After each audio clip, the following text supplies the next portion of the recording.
Hey guys, it's Milo back with another video, and today I'm going to be reviewing the Akko 3068. This is a 65% mechanical keyboard. What really makes this keyboard stand out from others is the fact that it has Bluetooth, and it also has silent Gateron or Akko switches, and of course the keycaps are really nice. This is around the price of the Ducky 1-2 Mini, and the features are very similar, so I'd definitely go with this one, especially since it's 65% because you get your arrow keys.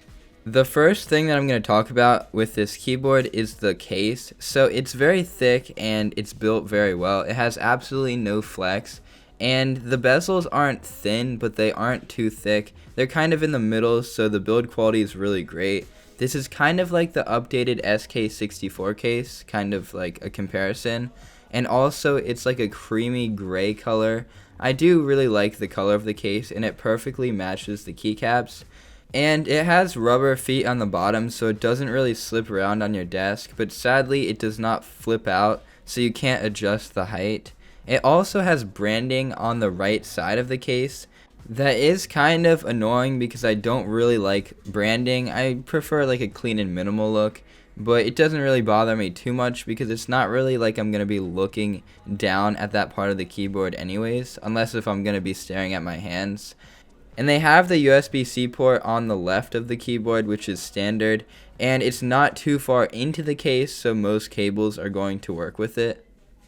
There's also an on and off switch for the Bluetooth at the bottom of the case, and if I tap on the bottom, there's no echo, and that's really nice to see because that means there's not going to really be much reverb when I'm typing, and usually you just want to dampen as much as the sound as possible. Also, I'm going to mention the aluminum plate. It doesn't really relate to the case, but I do feel like they go hand in hand. So this aluminum plate is obviously sturdy, like all aluminum plates, and it is painted black. That's not going to reflect the RGB as well as a white plate, but I feel like it does match the color scheme really well. It looks like a vintage keyboard with different colors of gray and black legends, but then they have blue accents that you can add to the keyboard, which really makes it stand out and look nice in my opinion. The switches on this keyboard are either Gateron or 2nd gen Akko switches, and this keyboard is marketed as silent, but these switch options aren't always silent. For example, I got the pink switches, and these are just standard linear switches, kind of like Cherry MX Reds, and I have to say these switches are absolutely amazing. Like, they're extremely smooth, they aren't too loud, and they have like 4mm of travel distance. I think they might be lubed from the factory because they're just so extremely smooth. So the switch options are Gateron white, Gateron pink, Gateron green, and orange, and then you can also get the Akko pink, blue, and orange switch. So at first I was confused by the silent marketing because these switches aren't silent. For example, the blue and the green are clicky, and then the orange is tactile. But after doing some more research, I read that the cool colors create a silent atmosphere because of the retro color scheme, and I was really confused by this because the color scheme does not add up to making this keyboard silent, but I think this might be a translation error because this is a Chinese company. They probably meant muted colors, which is just a grayed or desaturated color palette. So maybe I should email them this so they can fix the marketing, and then that would just completely fix this confusion. That was a bit off topic, but I'd say these switches are absolutely amazing. Sadly, they are not hot swappable, so if you want to switch it out, then you'd have to desolder. But also, the LEDs for the RGB are on top of the switches, so you'd also have to desolder the LEDs, which would be really hard to do. So if you buy this keyboard, I'd recommend not like having the mindset of customizing it more in the future, unless if you just want to change the keycaps. But overall, these switches are absolutely amazing, and I definitely recommend them.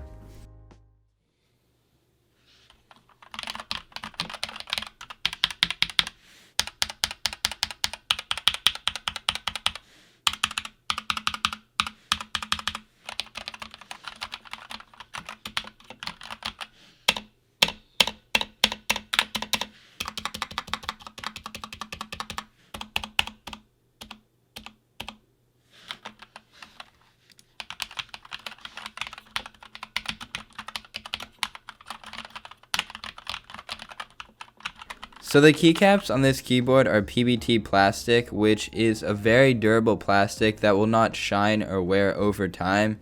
And they're medium thickness, so they are not thin by any means, but they are not thick like double shot or GMK sets.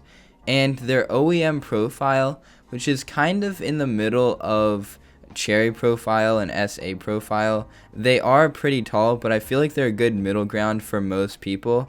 And this is probably what I'd recommend to anybody that wants a mechanical keyboard. And because the keycaps are PBT, they're also dye sub, and the printing quality for these are very high quality. They're very crisp and consistent. They are not as crisp as double shot would be, but they're definitely better than many sets that I have seen.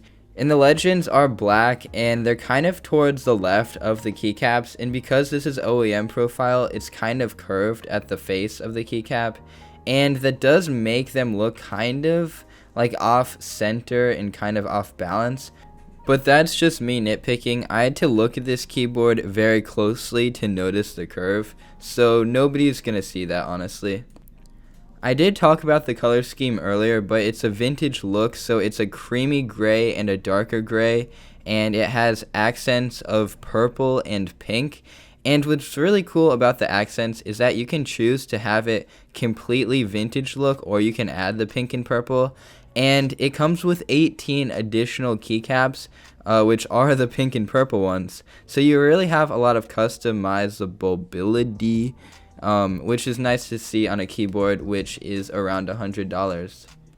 I was going to talk a lot about the RGB for this keyboard, but then I realized that it's only a solid white color, it's only backlit, so you cannot get the rainbow waves and all of the cool effects, which kinda sucks because this keyboard is pretty expensive, but it's understandable if you consider all the other features that this keyboard has. So the backlighting is automatically turned off in Bluetooth mode to save as much battery as possible. And then in wired mode, it's kind of like a shockwave, so when you press a key, the light turns on and kind of fades out. So you can change this, you can change it to a solid white color, and then you can also adjust the brightness. And I recommend turning the brightness down because if you're at the max setting for brightness, then it actually kind of bleeds through the keycaps and it doesn't look very natural. And this keyboard does not have any software, and you can control the macros through different commands. This is all inside of the manual, and I'm looking at this and it's kind of confusing, so I'm not going to explain it. But you can record and set up macros, and then this also does have Bluetooth, which you control through macros also, and you can save up to 4 custom profiles for different devices, which is pretty cool. Also, this keyboard does have a 1-year warranty, so if it randomly breaks at any time, then you can contact them and they'll replace the keyboard or fix it for you.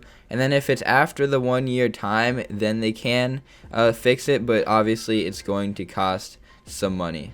The last thing that I'm going to talk about is the Bluetooth. So it has a 1,800 milliamp hour I don't know what that means, but it's a built-in rechargeable battery inside of the case, and it supports Bluetooth 5.0, and it can last up to 90 hours in the wireless connection, which is a very long time.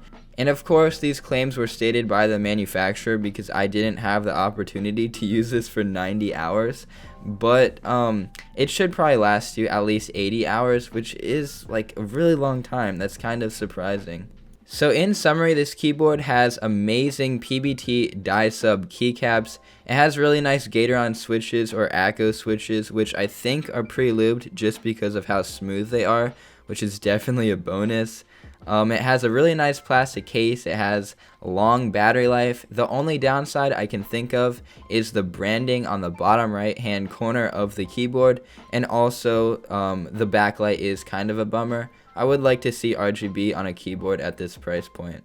And that's going to be the end of this video. If you made it this far, I'm expecting you enjoyed the video, so maybe feel free to like and subscribe because it really helps me out. So thank you guys for watching, and peace out.